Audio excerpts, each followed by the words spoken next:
This is a special report from KELOLAND TV. Good afternoon. President Donald Trump is about to begin his speech at the Convention Center in Sioux Falls. Now we'll take a live look inside the Convention Center as the crowd waits for the president, who's taking the stage right now. President Trump is in town, of course, for a fundraiser for the Kristi Noem for Governor campaign. Let's listen in to the President of the United States. She is so highly respected in Washington, D.C., which is a very swampy place, very evil kind of a place in certain ways. But I have to tell you, she is respected by everybody. She has done a fantastic job. And you're going to have a great governor. You're going to have a great governor. And speaking of great governors, Dennis Daugaard is here. Where's Dennis? Where is he? He has been a great, great governor. Thank you. Dennis, thank you. Dennis and Linda, thank you very much. And Senator Mike Rounds. Where's Mike? Mike. Where are you, Mike? Thank you, Mike. What a job. And Gene. Thank you, Mike. Mike's been a tremendous help. You know, we have a very, very tall, wonderful senator here. Do we know our guy, right? Where's John? John Thune. Who is... Thank you, John. Thank you for being here. Mike and John have been so helpful to all of the things. We're going to go over them. But all of the things that we've done, those two have been there every inch of the way, and we really appreciate it. John, Mike, thank you very much. Appreciate it. Thank you very much. Fantastic. And, you know, you have Dusty Johnson. Where's Dusty? Where's Dusty? Where's Dusty? We got to get our 2 cents in here. Come on, Dusty. At large. There he is. Raise that hand, Dusty. Going to be your next congressman, right, Dusty? Thank you very much, Dusty, for coming. We appreciate it. And somebody that's been very helpful to me all the way along the line and been really great, and running with Kristi. They run as a team, and that's Larry Roden. Larry? Thank you. Where's Larry? Thank you, Larry. Great job. That's a good team. I would say maybe it could even be a great team, Larry. So, really good. We appreciate it very much. We just want to thank you. You have some great folks in South Dakota, and I wanted to come here and just pay my respects. What the heck? I mean, it's not that far, right? And you were very, very good to me on that very special day in November, almost 2 years ago. Can you imagine? Can you believe it? Can you believe it? How time flies. Thank you. I love that banner. Look at that. Hold that up. Thank you. Thank you, darling. I appreciate it very much. So Kristi's in a race. I'm here for Kristi, and we're all here for Kristi. She's in a race. It's going to be a tough race. But she is somebody that's going to really take care of the folks that are in this room and in this state. And I've done a little research on Billy Sutton, and I feel I had to. And Billy proposed hiking the South Dakota sales tax by $128 million. That's not good. That's not good. That's not a positive, right? You know, these tax hikers, they're not positives. By the way, while I'm at it, Kristi was one of the people most instrumental in getting us the massive tax reduction that you got, and it was really, really big. The tax cut, remember the tax cut plan? They said, what should we name the plan? I said, the tax cut. Because I couldn't understand. They couldn't pass it since Ronald Reagan. Ours is the biggest ever passed. And they couldn't get anything passed. So Mike Rounds and John Thune, they came up and we were talking, and we were all together, a whole group of us.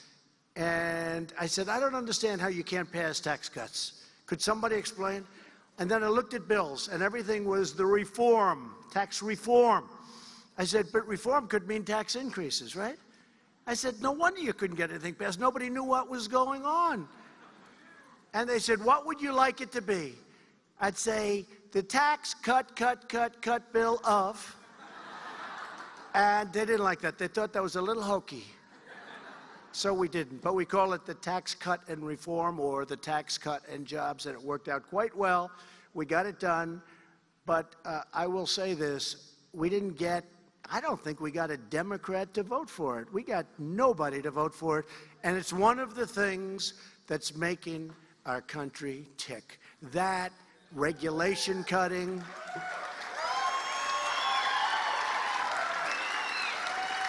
So Billy wants to take the taxpayers and have them pay for health care benefits for illegal aliens. I don't like that. Somehow that doesn't work. How about this guy in California? He's running for governor of California, and he wants to have open borders so that the whole world can come in. And when they come in, he wants to give them free education, free medical, free health care. He wants to give them free everything. I said, but the whole world is going to go to California, and they're going to be able to walk in and say, I want my health care now. You might have 500, 600, 700 million people. We could double our population in about 2 months of the United States.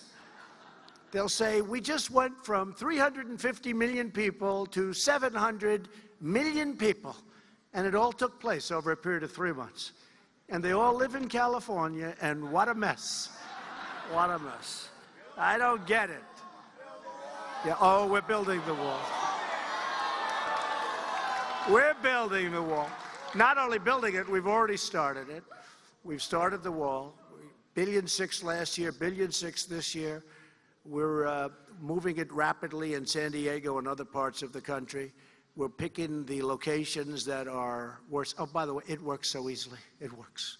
They say walls don't work. Tell Israel that the wall didn't work. They put up their wall, which is a series of very strong fences. I think they have like 1% coming across. You'll have nobody coming across. They work, and they have to work, because we are being inundated. We really have the worst laws. You know, I've said it a lot. History of any country, we have laws, catch and release. You catch them, you release them, and you tell them, come back. Get you a hearing in 3 years, please. And they don't understand what you're saying because they don't speak the language. And many of them are greeted by lawyers at the border. You know that, right? You know, you have lawyers standing at the border saying, repeat after me.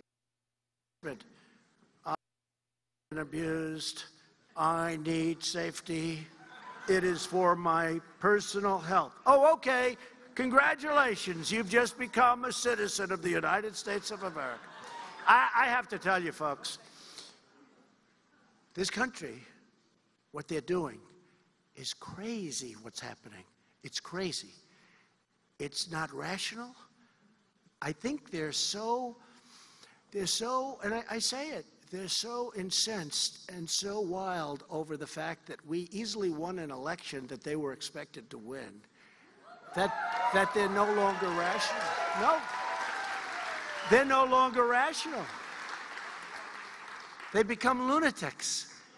Have you seen? So we have a great judge named Kavanaugh. And hopefully in a short period of time, like October 1st, but hopefully we'll give him a few days earlier than that, but opening of the Supreme Court, he'll be sitting there very proudly.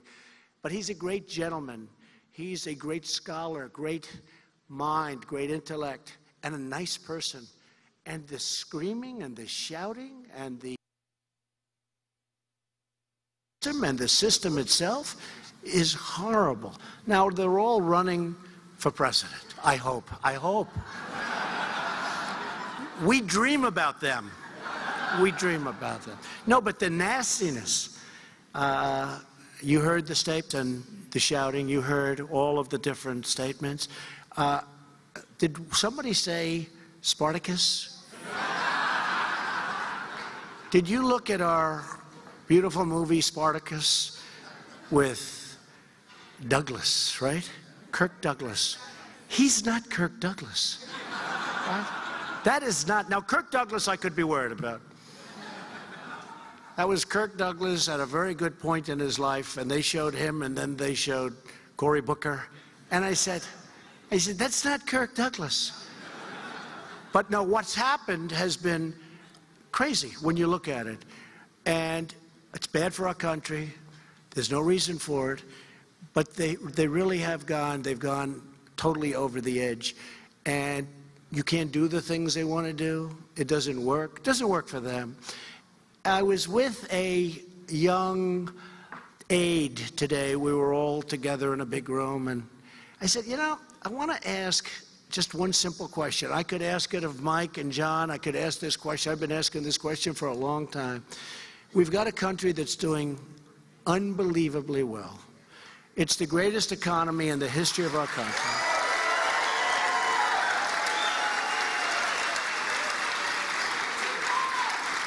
And President Obama made a speech. Now, if that doesn't get you out to vote for the midterms, nothing will. But he made a speech today. They said, what did you think of his speech? I said, well, I did start watching it, but sadly, I fell asleep.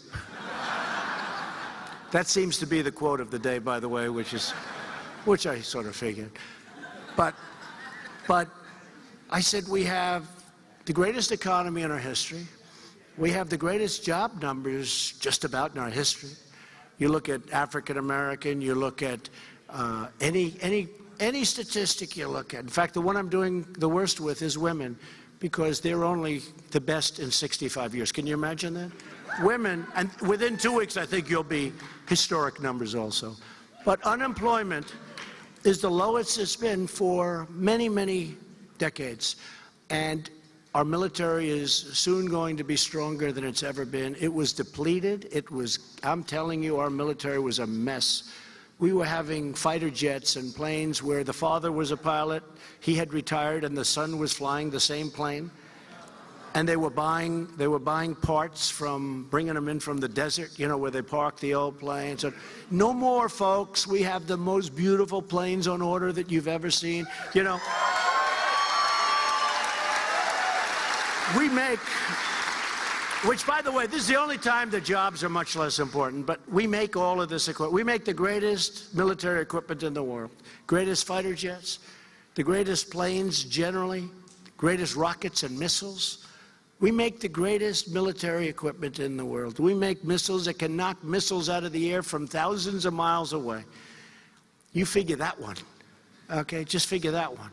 And they have a 96%. If you shoot 2 of them up, which the company likes, but if you shoot 2 of them up, you have 100%, but that costs you another $5 million, so you try and do it with one. But we have the greatest talent in the world, and it all means jobs. But jobs there, I don't even think about, because we need a strong military, especially in these times. And we're building up every aspect of our military, including our nuclear arsenals. I hate to do it, but we have to be stronger than anybody. You know, I hate to do it, but you see what's going on in the world. And by the way, we had some very, very strong news from North Korea. You know, it started off under President Obama very bad, and under President Bush, and under many presidents. But it started off very, very bad, and at the end of President Obama's term, he said that's the single biggest problem that our country has. And I was going to ask, you know, did anybody speak to him? But we could have very easily have gone to war. And then it came to me, and they thought my rhetoric was far too tough, the fake news media. They said, remember, they said, he's going to start a nuclear war. He's going to start. Why is he saying these things? I won't even use what I'm saying, because now I get along with him, so I don't want to bring up the statements. I did ask him, did you ever hear Elton John? He said, no. But he said no. But we got along really well. But it was very interesting. So they said his rhetoric is too tough. These people, the fakers, like these guys that write books and they put phony quotes out all over the, totally phony quotes. I mean, totally like fraudulent books. They're like fraudulent books. And then we're supposed to take it because we have lousy libel laws. Hey, Mike and John, could you do me a favor? create some libel laws that when people say stuff bad about you, you can sue them, and if you're right, you win. Would you please do that? Wouldn't that be nice? Then you'd see books that would be really like, hey, Trump has done a great job. But we actually have a lot of good books. But when I was very tough on him, they said, he's going to create war. Well, just the opposite happened. Just the opposite happened. And then when I was with Putin, they said, Trump was too nice. He was too nice. It was terrible. So one, I was too tough. It's terrible. I'll cause war. The other one, I'm too nice. I'm too nice. I was nice. It's the first time I've ever been called too nice. It's incredible. My Putin meeting was one of the best meetings I've had. It was a tremendous success. But they made it sound like it wasn't. What the hell do they know? We talked about, seriously. Right? Seriously. But it was a great success. It was a tremendous thing. We talked about the safety of Israel. We talked about Ukraine. We talked about Syria. We talked about a lot of things. And it was a very, very productive meeting. And, you know, but you come home and you say, gee, when I walked off the stage, everyone said, that was a great, great meeting, great press conference. Like 2 hours later, they said, the press didn't like it. I said, tell me about it. Now, if I was tough, you know, they wanted me to get into a boxing match. They wanted me to do things that would have been so bad. And you know what? They wouldn't have liked that either. They would have said, that was terrible, his performance. So we have to understand where we are. We have a great country. We have done better than we've ever done before. And I did ask, I said, tell me, why would, you know, a lot, not as many as this thinking, but a lot, why would they be so angry that our country's strong again, that our economy is the best it's ever been? So many things are happening. It's been so good. Crime is way down, other than when you have a mayor like you have in Chicago. You know, that's, no, it's just bad policy. It's not, somebody could go in. Rudy Giuliani, in all fairness, we had a big problem in New York. He came in, he was mayor, he knocked the hell out of it, and he did a great job. And it became one of the, it went from one of the most unsafe to one of the safest cities. Rudy Giuliani. He was a great mayor. I mean, Rudy came in, and he was tough as hell, and he stopped it. You know, it went from one of the most unsafe cities to the safe, I guess the safest large city in the country, in the world. It's incredible what happened. You could do the same thing in Chicago very easily if you have the right person. You need the right person. But I said, why is it that they wouldn't be happy? Don't they like success? And this young person said, actually, sir, they don't care about success. They really don't. They just want to sort of win. You're taking what they had away from them. But we have to take it away. Because you look at these horrible trade deals that we had, where they were taking our jobs, taking our companies, taking our factories. We were closing up all over the country. All over the country. And now we have tough, strong, smartly negotiated trade deals. We have the deal with Korea coming. That was the one where the deal was taken off my desk. Another phony story. A deal, I would fire a person so fast if he ever touches my desk. That's the Resolute desk. Some guy's going to take a deal off my desk. He took the South Korea trade deal off my desk, right? Oh, give me a break. In the meantime, we're signing that deal in 2 weeks. We're waiting to sign it probably at the United Nations, and it's a great deal. That was a Hillary Clinton special. That was a deal that was going to create 200,000 jobs. And she was right. It did. It created 200,000 jobs for South Korea, not for us. Remember, she was talking about, we will create 200,000 jobs. Nobody ever said where. They should have said, you mean we assumed in the United States. Didn't work that way. It was a horrible deal. We made it into a fair deal. And that was the deal that was supposedly snatched from my desk. This Woodward book is it's a total fraud. These people, libel laws, Mike and John. But we're doing great as a country, and I'm very proud of it. I had written down just a couple of little things. We have, by the way, we have John Kelly, who just came out with a fantastic statement. The great General John Kelly. General Kelly came out with a great statement. General Mattis said, I never said that. And one thing with Mattis, and another thing with John Kelly, when they say they didn't say it, they didn't say it. They're not messing around. 4 stars. 4 stars. Marines. So I just said, let's put together a little list of some of the things we've done. We've done more in this administration than any administration, I believe, in this short period of time. We're not even 2 years yet, than any administration in the history of our country. We've done more. Nobody even close. We've done more. And it's 4 pages of this. Look, I mean, it's just, see? 4 pages. Each line is another thing. Look, this goes on and on and on. And if I read every one of them, as big as they are, because they're big things, as big as they are, you would be bored. But just go over a few of them. More than 4 million jobs have been created since our election, with 200,000 jobs created just in the last month. In the last month, 200,000. Wages are growing at the fastest pace in many years. And you know, it's about time. Because maybe not so much for the people in this room, but people were working 2 and 3 jobs and they were making less money than they were making 20 years ago. That's a statistical fact.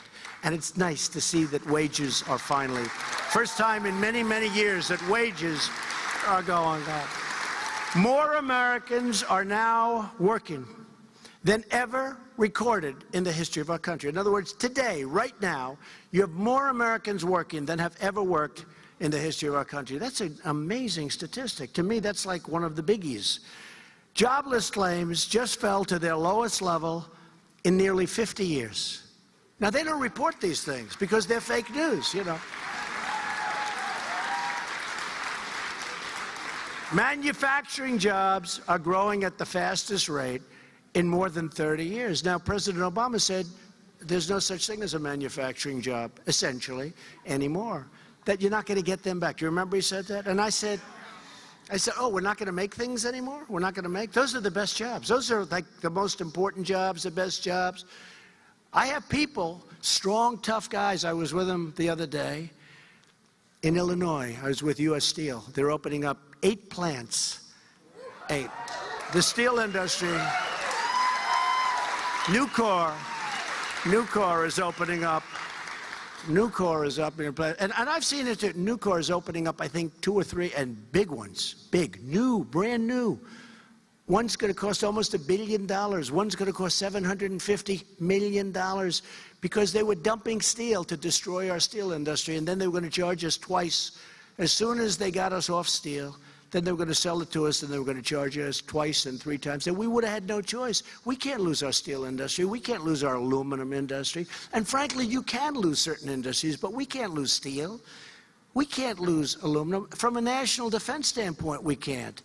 So very important. But you take a look at what happened. To me, one of the things, and coal, you know about. You know about. It's been incredible what's happened with clean, beautiful coal. But what's happened to steel is one of the great miracles because it happened over a 7-month period. It's one of the hottest industries right now in this country, and it makes me feel so good. You know, I've had steel workers, and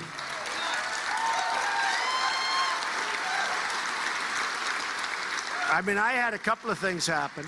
Steel workers came up to me, and they were crying. I mean, there were like 8 or 9 of them, and only one wasn't. And I said, "What's your problem?" And I don't cry. I don't cry, sir. But almost all of them were crying, and they were thanking me at the opening of one of the big plants for United States Steel. And used to be one of the greatest companies in the world. Used to be like the biggest company, I think, in the world 50, 60 years ago. But they are now back, and they're doing great, and they're so happy, and they're so proud. But these guys, they were crying. But when I just left a place called North Dakota. Do you all like North Dakota? What? I do. You like it, right? You have Kevin Cramer running for the Senate. He's doing great. But I just left, and I did something similar, and I walked in, and you know, it was very interesting. A man greeted me at the door, but it happened so much. And he was a strong, tough guy, and he was crying. And he said, "Mr. President, thank you for saving America. You have saved America." And he was crying.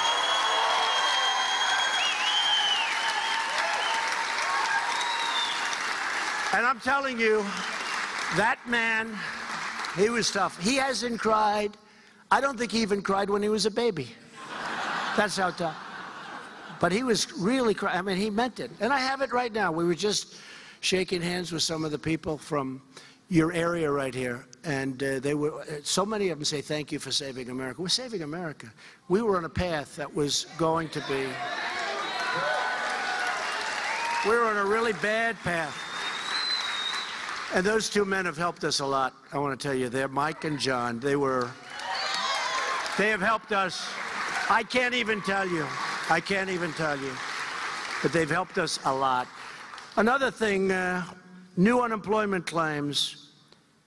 Think of that, hit a 49-year low. Economic growth last quarter, you know, was 4.1. They just adjusted it upward to 4.2%. Incredible. American pensions have grown more than $2 trillion in value since the election. Think of that. Think of that. But think of this. So I told this story, so you probably heard it, but it's a great story. 401ks. Everybody has, a lot of people have 401ks, right? And I was in New York, and I was saying hello, and there were policemen on the line, because I love law enforcement. I think they're great. I love ICE. I love Border Patrol. I love law enforcement.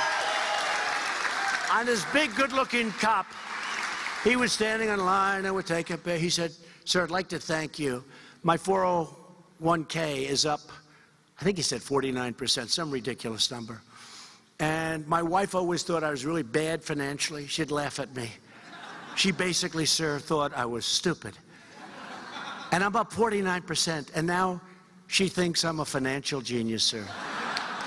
Now, I think everyone with a 401k is going to vote for us, because if they don't, that 49% is going to be down to minus 49%. And I'll tell you, that can happen. That can happen. And I really think it will happen. They'll slap on your high taxes.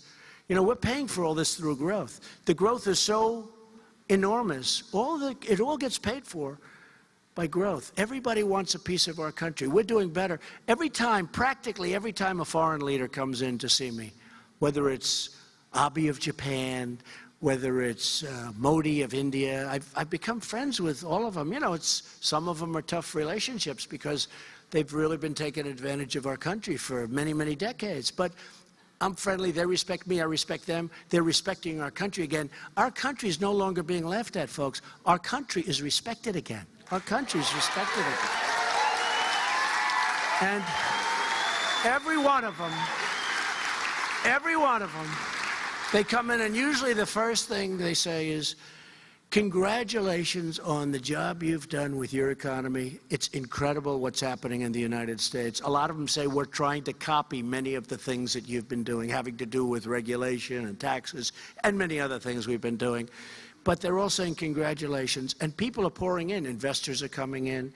You know, under our tax cut plan, we're allowing a lot of other things. For instance, ANWR. For instance, we got rid of the individual mandate from Obamacare, which is a disaster, the most unpopular thing. I mean, ANWR, they've been trying to get that starting to drill for 46 years. 46 years. That's why I approved it, because the only reason I approved it, I heard they couldn't get it. I like to do things that you can't do. But everyone thinks it's a big deal. Everyone thinks it's a big deal, but it's incredible what we've done, and we want to keep it going. Just a few more things. African-American unemployment, you know all about that. Asian-American, you know. I mean, this is point after point. Youth unemployment, big thing. It's just recently hit the best level in a half a century. Think of that. So youth unemployment has reached its lowest level in 50 years. Lowest unemployment rate ever recorded for Americans without a high school diploma. That's a big thing. I mean, you have people that didn't go to high school. They didn't get a diploma from high school. They can't get a job. They're at the best point they've ever been. Veterans unemployment is doing better than it has in many, many years. Almost 3.9 million Americans have been lifted off food stamps since the election. 3.9 million.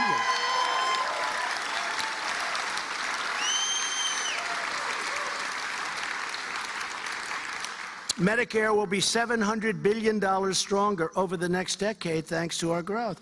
And I will tell you that Billy Sutton and people like Billy Sutton, Democrats with the very strong liberal leaning, They're going to destroy your Medicare, and they're going to destroy your Social Security. I'm leaving your it's going to be left alone. Your Social Security will be left alone. We're not touching your Social. We're just going to make it stronger. We're going to make the country stronger. We pay for things through growth. The way we're growing right now, we'll be able to pay for things that nobody thought possible. Remember during the debates, they'd say, how are you going to do? I said, we're going to do it through growth. They didn't know what growth was because, frankly, you know, Hillary talked about growth and should make a deal like she made with South Korea. We have real big growth. And the great thing is, the really great thing is that our growth has tremendous potential. It's going to get much better. Think of this, 1 point in GDP. Now, when I started, it was down in the low ones. President Obama had the lowest recovery since the Great Depression. It's the lowest, the worst recovery. It was like this. It was just terrible. And I'm not even knocking it. It was terrible. Could have never. And if the Democrat would have gone in, you literally, in my opinion, would have gone into substantially negative numbers. You wouldn't be up 4.2%. You would have been down 4.2%. You would have gone down. It would have been a disaster for our country. And we have such incredible growth. What's happened has been very much of a miracle, but they haven't seen the miracle yet. The miracle is going to start because now we're getting things ready. I've said, you fixed a trade deal. When India has 6, 7, 8%, when China used to have 11, 12%, they're still at 6 or 7. When they're at 7%, they're feeling badly. And I'd say, how come we have to be at 1%? Well, it's the size. I said, really? Well, China is bigger than we are, and India has 1.5 billion people. How come they're at 10% and 11%? Well, they can't answer it. Right? They can be at 11% and we're at 1%, and they're saying, oh, that's great. No, no. We have more potential than any other country. And frankly, I'll tell you, India called us the other day. They said, we'd like to start doing a trade deal. First time. They wouldn't talk about it with previous administrations. They were very happy with the way it was. And my trade reps, who are very tough and very smart, very good, headed by Bob Lighthizer, we have very talented people, they said, why are you calling? Because of President Trump. I was going to wait a little while. But they want to do it. Same thing with Japan. Japan called us. They said, we have to do a trade deal. Because they didn't want to wait. Because they know if they wait, they know what's going to happen. They called us out of respect. Because they're respecting our country. Again, they're respecting our country. Because we have a commander-in-chief. You're right. Thank you. So I could go over these little things. Thank you, darling, for that. This fan with that beautiful Trump hat on, look at that. She said, because we now have a commander-in-chief. I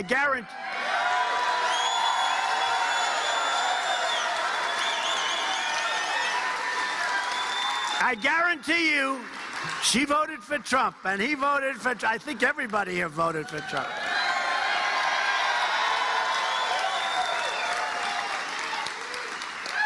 I just left your great head of the Republican Party. I said, how am I doing here, just out of curiosity? He said, sir, you are through the roof. So, thank you very much, South Dakota. So I have many more, but little thing.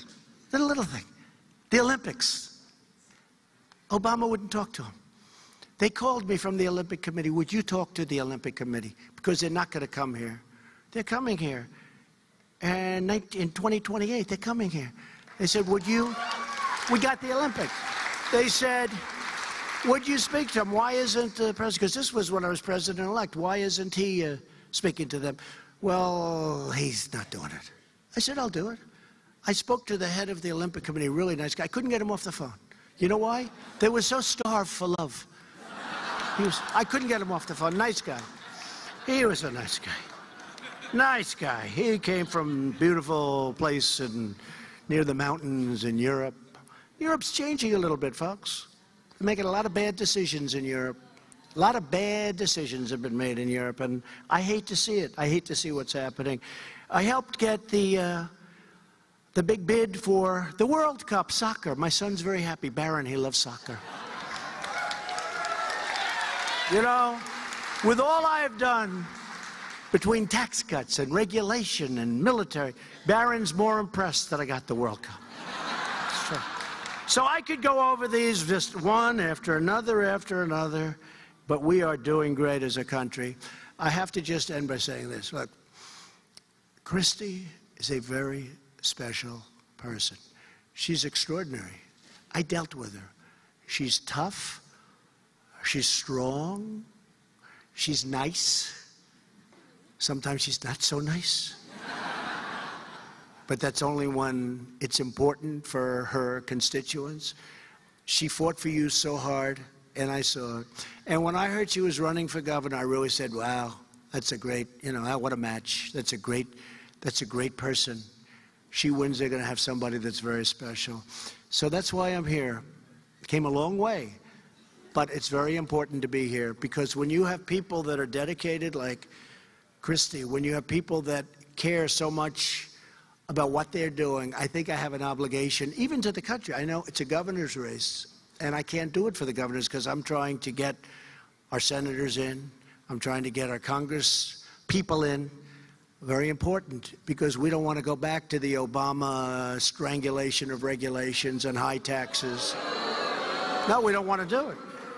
So I can't do this for the governors for the most part, but it's still, so important. So I felt that I would come here and I would let you know that I fully support Kristi Noem. She is an outstanding person, and she is going to be a great, great governor. Kristi, could you come up, please? Kristi, come on up. Kristi.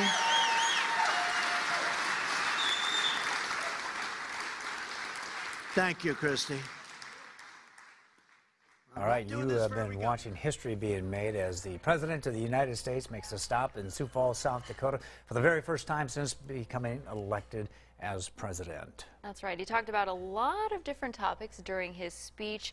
He mentioned his long list, 4 pages, he said, of his accomplishments, including jobs created, the jobless claims at the lowest in several years now. A lot of things that he says have not been reported, in his opinion, that him and the Republican Party have accomplished during his time as president. He talked about immigration. He talked about building the wall. His Supreme Court nominee, Brett Kavanaugh, that is, he talked about that. Just a long list of, he had 4 pages of things that he said that he's accomplished since being elected in the first 2 years of office. That's right. He also mentioned all of our South Dakota constituents by name and sort of listed off what he appreciated about them. He called Dugard a great, great governor. Mike Rounds, thank you, Mike. Thank you, John Thune, quite a bit. He mentioned Mike Rounds and John Thune several times throughout his speech. And interesting, I was listening to his speech in North Dakota, and it sounded very, very familiar or similar to the one that he gave in North Dakota as well. So. Sure.